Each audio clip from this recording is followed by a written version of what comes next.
En aquel momento el grupo formado por escasamente 6 personas y dirigida por el profesor Ángel Morales, fallecido hace casi 3 años ya, realizábamos una serie de experimentos sobre procesos de desintegración nuclear doble beta y necesitábamos encontrar algunas instalaciones al abrigo de la radiación cósmica para desarrollar nuestros experimentos.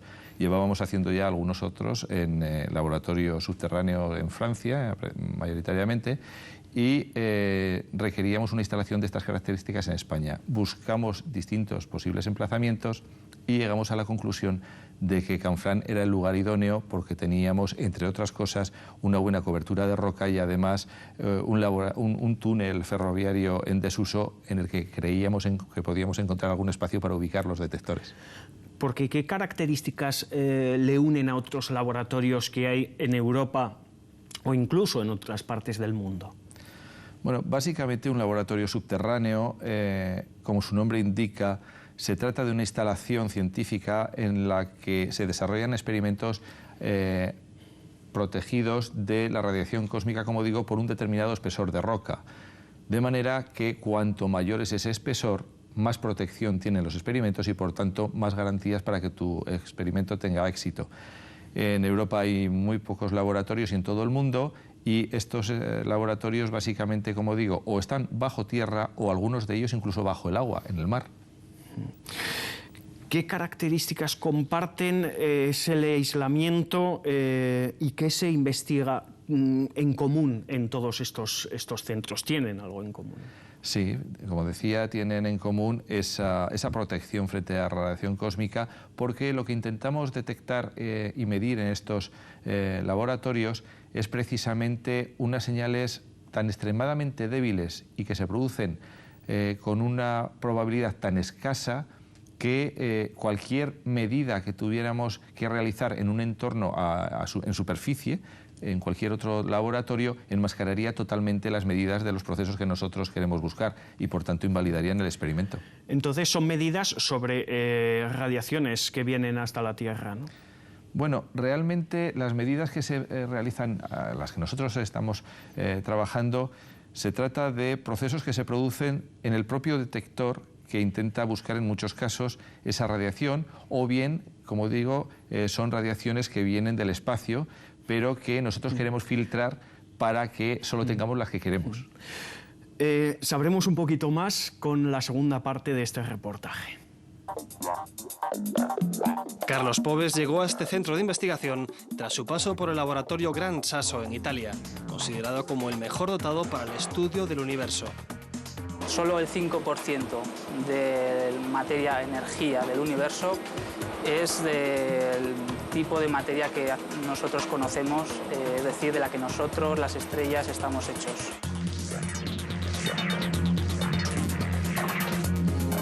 Del resto, el 25% es de un tipo completamente desconocido, que no habíamos considerado en nuestras teorías. Y lo que es más sorprendente, el 75% del contenido del universo en cuanto a energía es energía de un origen desconocido, que le hemos denominado energía oscura. Los científicos daban por hecho que la masa de una galaxia era mayor cuanto más alta era la velocidad de su giro. Sin embargo, al realizar sus cálculos, observaron que algunas galaxias giraban demasiado deprisa en comparación con su masa visible. Determinaron que sus aparatos de medición no les permitía calcular esta masa no visible, a la que llamaron materia oscura. El interés de detectar este tipo de partículas, aparte obviamente de conocer de qué está formado el universo, radica en poder extender las teorías actuales. Pues con las teorías actuales somos capaces de retroceder en el tiempo hasta unos instantes muy cerca del Big Bang. Hace 13.000 millones de años se produjo la gran explosión. Fue el origen del universo que, según las mediciones realizadas por satélites, continúa expandiéndose. Algunas opiniones creen que la materia oscura podría estar acelerando ese crecimiento. José Ángel, cuéntanos un poco más qué es la materia oscura.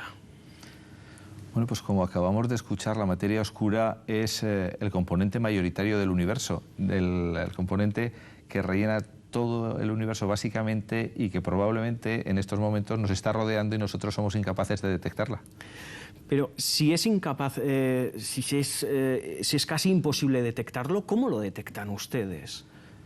Bueno, pues porque se postulan diferentes teorías en el sentido de que si esa materia oscura es de esta naturaleza e interacciona de una determinada forma, puede haber algunas otras partículas asociadas a esa materia oscura que sí somos capaces de detectar, con lo cual de una manera indirecta lo que nosotros detectamos es esas otras partículas y por tanto inducir que ahí está la materia oscura. ¿Y qué llamamos al conjunto de la radiación cósmica? ¿Y cómo nos puede afectar a nosotros, a los seres vivos de este planeta? Bueno, pues afectarnos, a tenor de cómo evoluciona la especie humana, yo diría que nos afecta relativamente poco. Pero a nuestros experimentos realmente sí que les afecta y mucho, y por eso nos protegemos de ella metiéndonos en instalaciones subterráneas. En definitiva, la radiación cósmica no es sino un conjunto de partículas, de muchos millones de partículas que en todo momento nos están atravesando en superficie y que provienen del espacio interestelar. El laboratorio acaba de inaugurar unas nuevas instalaciones. Vamos a verlas ya en la siguiente parte del reportaje. En marzo de este año se inauguraron los nuevos laboratorios de Canfranc. Aún no están plenamente acondicionados, pero ya se realizan las primeras investigaciones. Los detectores que se observan son medidores de concentración de radón en el ambiente. El radón es un componente radiactivo del aire que perjudicaría las medidas.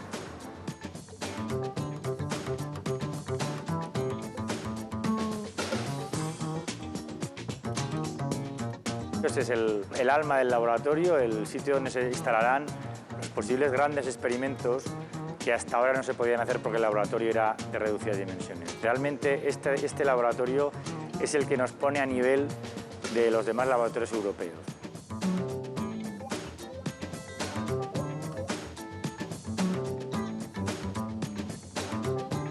Se está en colaboración haciendo experimentos con franceses, griegos, alemanes, con italianos y con Estados Unidos también. En el laboratorio proyectado se instalará un detector gigante de neutrinos. Estas son unas partículas de la enigmática materia oscura que llegan a la Tierra gracias a la radiación cósmica. El análisis de estos neutrinos podría alterar algunas teorías. Y es que gracias a la aplicación de nuevas tecnologías, los científicos pueden confirmar o descartar las tesis precedentes. Hay que echar la vista atrás y pensar que la tecnología que disfrutamos hoy se nutren de las investigaciones que se hicieron a comienzos del siglo pasado. Antes ya hemos hablado un poquito del Big Bang, de la gran explosión, que fue el origen del universo. Pero si fue el origen, ¿qué es lo que había antes? La respuesta es muy sencilla, no había nada. Realmente, antes del Big Bang, lo que había era un punto infinitesimalmente pequeño con una masa infinitamente grande, que en un momento dado explota, ese es el Big Bang, la gran explosión, y se expande y sigue expandiéndose. Claro, a veces la gente puede pensar que esto suena un poquito a ciencia ficción, de que esto está en otro nivel casi incomprensible, pero estos experimentos que se están haciendo, por ejemplo, en Canfranc, ¿cómo puede afectar de aquí a medio o largo plazo a la vida cotidiana de las personas? Bien, este tipo de experimentos que se catalogan dentro de lo que sería la física básica, la física general, tendría que ver con un conocimiento mayor de la física, pero desde otro punto de vista más aplicado, tendría que ver con nuevas tecnologías, nuevas técnicas a aplicar en la vida cotidiana. Basta recordar un ejemplo que se pone muy a menudo, como es Internet. Hace unos cuantos años nadie hubiera concebido algo que hoy es imprescindible y no surgió de una manera explícita, sino en un laboratorio precisamente de física de partículas como es el CERN en Ginebra, por la necesidad entre físicos de transmitir datos de forma masiva. Es decir, que estos experimentos pueden llevar a ciertas mejoras tecnológicas que luego la gente vería. Pero concretamente en Canfranc, ¿la gente sabe qué es lo que estáis haciendo o sois como una especie de grupo extraño que a veces se cuela por allí? Bueno, en estos momentos sí que saben lo que estamos haciendo. Yo diría que incluso están orgullosos de que se haga en Canfranc precisamente este tipo de física, porque permite que el laboratorio y el nombre de Canfranc se conozca todavía mejor en todo el mundo. Aunque en sus inicios la verdad es que las cosas no fueron tan fáciles. Incluso hubo titulares en su momento en los que se leían cosas como que científicos zaragozanos realizan pruebas nucleares en el túnel de Canfranc, lo cual nos trajo más de una sorpresa. Y hubo que aclarar que precisamente de pruebas nucleares nada y que lo que buscábamos era el sitio más limpio posible y ese era Canfranc. José Ángel Villar, muchísimas gracias por haber estado en nuestro programa. Gracias a vosotros.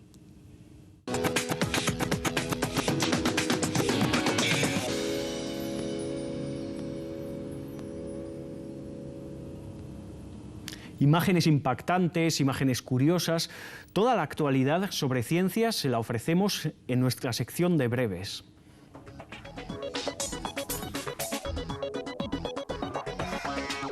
Una veintena de tormentas de arena ha azotado el norte de China. La ciudad más castigada ha sido Pekín. Sus calles aparecieron cubiertas de polvo proveniente del desierto de El Gobi. La sequía y el viento son las causas de que se produzcan esta clase de tormentas. La contaminación y la sobreexplotación pesquera han causado la muerte a docenas de delfines blancos en las costas chinas. Estos mamíferos, que pueden vivir en aguas dulces y saladas, están en serio peligro de extinción.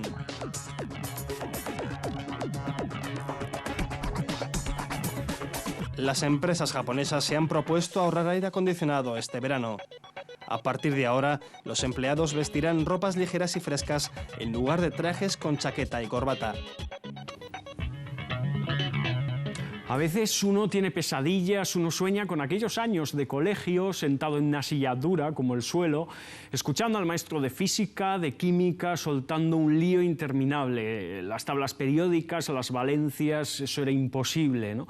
Solo pensarlo a menudo dan escalofríos. Ojalá estas materias tan espesas me las hubiera explicado Guillermo, nuestro experto de ciencia. Esta empresa de divulgación científica nos trae cada semana divertidos experimentos como este. La ciencia es una herramienta que usa el hombre pues, para conocer y comprender mejor los fenómenos que nos rodean. Se basa en experimentar las cosas en otras condiciones y a partir de ahí sacar conclusiones. En concreto, lo que hemos traído hoy es un guante de látex, igual que los que usan los médicos para operar o los que utilizamos pues, para limpiar a veces, o los cocineros estos que están tan de moda también los llevan como condición de higiene. Es un guante que es completamente elástico y lo que vamos a hacer hoy es ver qué le pasa cuando sometemos este guante a temperaturas muy bajas. En concreto, volvemos a contar con la ayuda de nuestro amigo el nitrógeno líquido, que el nitrógeno líquido, como hemos comentado en otras ocasiones, no es una sustancia muy rara, lo que pasa es que lo encontramos en otra fase. Habitualmente el nitrógeno líquido lo tenemos en la atmósfera, pero en forma gaseosa. Lo que hemos hecho ha sido enfriarlo mucho, hasta 200 grados bajo cero, para tenerlo en forma líquida. Lo que vamos a hacer ahora es introducir el guante y ver qué le pasa a algo que está acostumbrado a ser elástico a temperatura ambiente cuando lo sometemos a una temperatura tan baja y lo enfriamos mucho. Como veis, el nitrógeno, como está en una atmósfera mucho más caliente que los 200 grados centígrados, pues está hirviendo. Se evapora constantemente.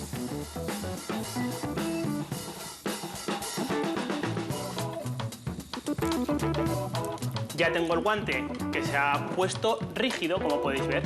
Incluso puedo romperlo. Se vuelve tan rígido y tan frágil que se puede romper. ¿Esto por qué es? Bueno, el plástico que le hace ser elástico no es más que como unos muelles, unos polímeros que están unidos por una especie de cadenas flexibles, muelles, que le hacen ser elástico. Cuando lo metemos en la temperatura del nitrógeno líquido, se vuelven rígidas y ya no le permiten ser elástico. Entonces, al aplicar una fuerza pues, lo suficientemente fuerte, se rompe, se vuelve frágil y ya tengo mi guante que, cuando lo vuelvo a calentar, recupera sus propiedades elásticas. Fijaros. Bueno, pues ya puedo seguir utilizando este guante, ¿no? Bueno, en realidad era la broma del programa de hoy. No es muy fácil seguir utilizando este guante. Hasta la semana que viene. Tiranosaurio Rex, Velociraptor o Brontosaurio son algunos nombres de gigantes que una vez poblaron la Tierra. Sí, hablamos de los dinosaurios. Afortunadamente para nosotros, y también para ellos, nunca llegamos a coexistir en la misma época. Todo lo que sabemos sobre estos animales se lo debemos a los paleontólogos, unos auténticos detectives del pasado que estudian sus huellas. 150 millones de años, la Tierra era el dominio de unos seres absolutamente extraordinarios, los dinosaurios. Sin embargo, hace 65 millones de años desaparecieron. ¿Qué les pasó? Algunos investigadores creen que el impacto de un meteorito cambió el clima del planeta, volviéndolo inhabitable para los saurios. Otros consideran que su extinción se produjo con el paso de millones de años. Ya no están con nosotros, pero la comparación de los huesos de las distintas especies permite a los paleontólogos reconstruir sus esqueletos y descubrir cómo eran. Son unos animales fascinantes conforme lo vamos conociendo, porque son totalmente diferentes a cualquier otro animal que exista en la actualidad, y eso nos da también una fascinación, ¿no? No hay ningún animal que mida, como uno de los grandes saurópodos, 40 metros de largo. Es que es imposible. Yo siempre digo lo mismo, no nos los podemos ni imaginar. Son animales imposibles, ¿no? En Galve, Teruel, comenzaron a descubrirse multitud de restos de saurios a comienzos de los años 80. Hoy día, toda la provincia se ha convertido en uno de los centros paleontológicos más importantes del mundo. En las excavaciones, los paleontólogos realizan su trabajo de campo. Consiste en extraer la tierra que rodea los fósiles y recubrirlos con unos caparazones de escayola. De ahí se trasladan al laboratorio de Dinópolis, un parque temático dedicado a estos grandes saurios. Bien, pues estamos ante una de las momias, carcasas de escayola, como llamamos los paleontólogos, del yacimiento de Barrillón del Húmero, en Río Deva, donde se han encontrado los restos del dinosaurio más grande de Europa. Una vez extraídos los fósiles de la carcasa, los especialistas concentran sus esfuerzos en una minuciosa limpieza que no dañe las piezas. Esto, por ejemplo, es un percutor y con esto pues vamos eliminando el sedimento y dejando el hueso limpio. También utilizamos pinceles, instrumental de dentista como una sonda. Es vital en esta fase utilizar una serie de consolidantes, que son una serie de productos químicos que los solemos inyectar bien con jeringuilla o con pincel. Lo que se consigue con esto es darle consistencia al hueso, ya que muchas veces, como podemos ver aquí, está totalmente fracturado. Una vez que tenemos estos huesos montados en parte, podemos llegar a reconstruir el esqueleto completo. Tomando estas piezas que se han hallado en otros yacimientos y que aquí no tenemos, hacemos réplicas. Los restos paleontológicos encontrados en Galve permiten identificar hasta 13 dinosaurios distintos. Uno de ellos es una especie endémica, el Alagosaurus o lagarto de Aragón. De él sabemos que era vegetariano y que poseía un fémur de 1,40 metros de longitud. El saber, pues muchas veces que cuando uno extrae un material del campo, pues es la primera persona que ve ese material en 100 millones de años. El estudio de los fósiles ha permitido conocer no solo cómo eran estos grandes saurios, sino también el entorno en el que vivían. De su paso por el planeta solo quedan sus huesos, pero aún así siguen despertando toda nuestra fantasía e imaginación. El más impresionante de los dinosaurios era un herbívoro, el Ultrasaurus. Sus dimensiones eran increíbles, medía 17 metros, lo mismo que un edificio de 6 plantas. Su peso era nada más y nada menos que de 110 toneladas, vamos, más o menos como unos 22 elefantes. Y de largo era como 3 autobuses en línea, medía 45 metros. La verdad es que no es de extrañar que la Tierra temblara a su paso. Decimos adiós a estos enormes reptiles y también a ustedes. Hasta aquí nuestro programa de hoy. Les esperamos el próximo domingo a las 11 de la mañana en Tecnópolis, un programa para espectadores como usted, pero que también pueden ver sus vecinos.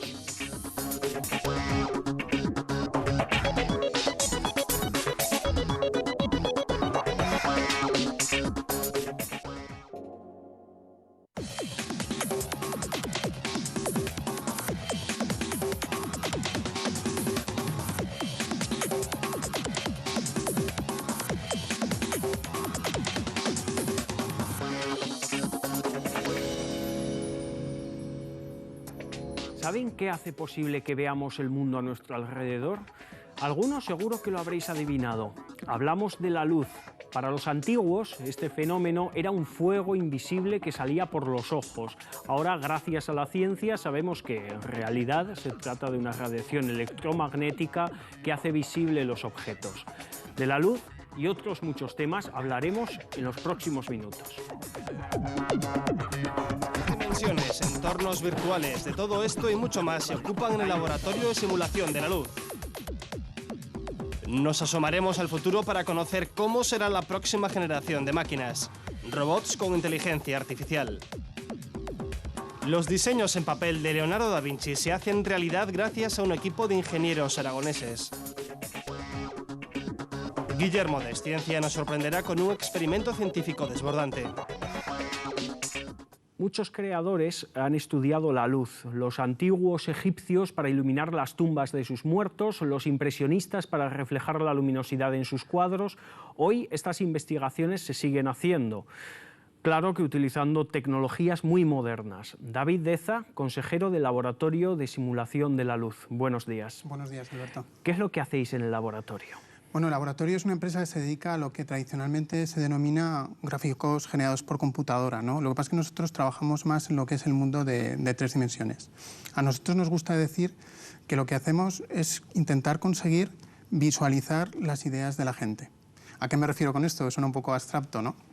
Pues para que me entiendas, trabajamos con gente como un diseñador de joyas que nos trae la joya en un boceto hecho en papel y lápiz y conseguimos modelarlo en 3 dimensiones y hacer una foto virtual para ver cómo va a quedar la joya una vez finalizada, con los brillos del oro, los brillos del diamante y todas las características que tendrá la joya final. Vamos a conocer ahora cómo se trabaja en este laboratorio de luz.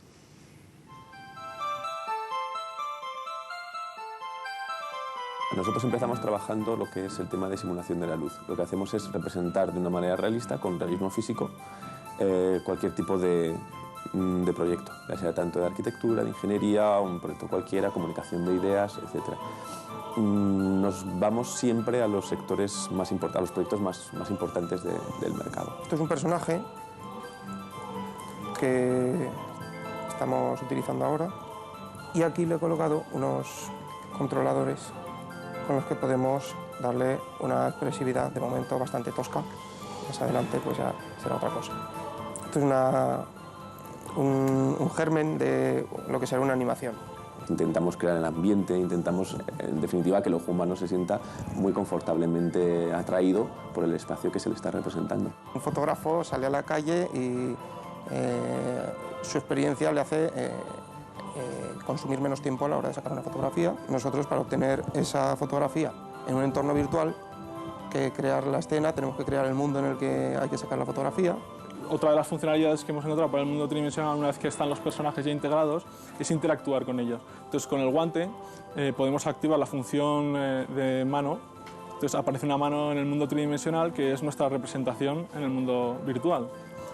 Nosotros podemos mover los dedos de manera que podemos tocar a los personajes directamente con esta mano. Y más que científicos o más que ingenieros, somos artistas. Realmente nos gusta trabajar la luz como un concepto y como un concepto que es capaz de transmitir información.